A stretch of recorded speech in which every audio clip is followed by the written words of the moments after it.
Echoes in Old Town. Old Town was quieter than the bustling market streets, but it wasn't still. Every cobblestone seemed to hum with stories, every mural alive with color and memory. The air smelled of wood smoke and old parchment, a reminder that Virelia had been breathing long before Ethan was born. Naomi marched ahead, her boots clicking with confidence, sketchbook tucked under her arm like a sword. Carter strolled behind her, chewing roasted nuts and occasionally tossing them at pigeons like he was negotiating a truce. Ethan walked in between, his gaze caught by the crooked rooftops and faded paintings covering the walls. They passed a mural of a knight standing against a dragon, the paint cracked and peeling. Ethan slowed, brushing his fingers along the stone. "My mom used to bring me here," he murmured, "back when we barely had enough for food. She said these walls reminded her life could still be beautiful, that no matter how hard things got, art could make the world less cruel." Naomi glanced back, her sharp expression softening. "She sounds amazing." "She is," Ethan said quietly, "and she never stopped believing in me, even when I didn't believe in myself." Carter popped another nut into his mouth. "And clearly, the universe believes in you too. Exhibit fee? Poof! Paid, like some mysterious fairy godparent with a thing for art supplies." Naomi frowned, slowing her pace. "Ethan, are you sure it's not some gallery sponsor? Maybe a rich critic who saw your work?" Ethan shook his head. "No, the letter wasn't signed, just like the one I found last night." Carter raised his brows. "Wait, someone out there is funding your art career and sending cryptic notes?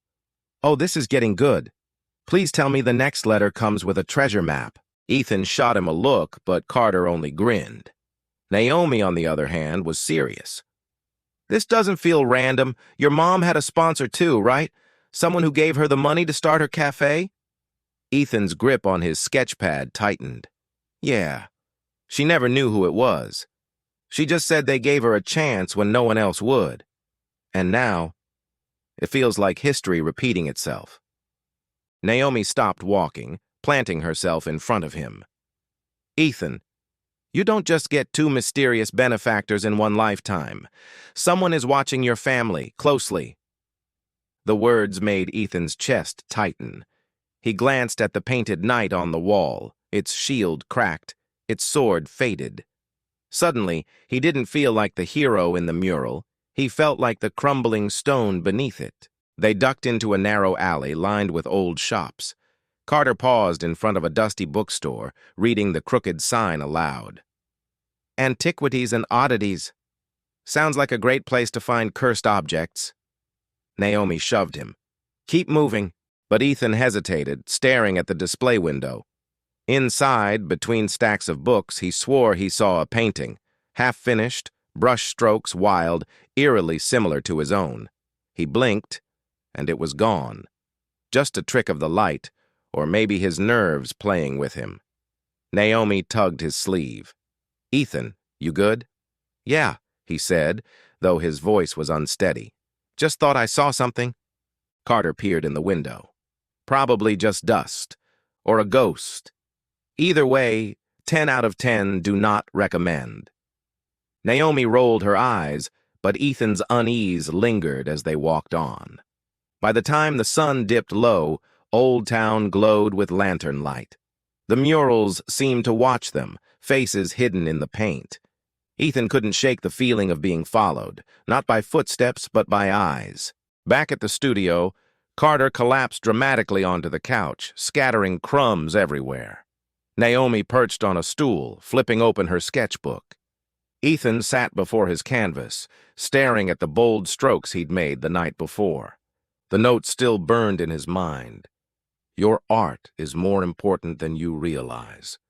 Don't waste this chance." He pulled it from his pocket, smoothing the paper with trembling hands. Carter leaned over his shoulder. "Still creepy? Still cool? Can I frame it and sell it as conceptual art?" Naomi swatted him. "Not funny. This isn't some joke, Carter. Whoever's sending these knows Ethan, knows what he's capable of." Ethan swallowed hard. But why? Why me? Naomi's gaze softened. Because sometimes the world chooses its dreamers, and right now, Ethan, it's choosing you. Her words should have comforted him. Instead, they felt like a weight pressing down. He glanced at his canvas again. For the first time, the colors didn't feel like freedom. They felt like a warning. That night, as Carter snored on the couch and Naomi scribbled notes by lamplight, Ethan stood alone by the window. The city below buzzed with life, lanterns flickering, voices carrying through the streets. But all he could see was the empty alley, the vanished painting, the note in his hand, and the growing certainty that whatever had started with his mother was now tangled in his own path.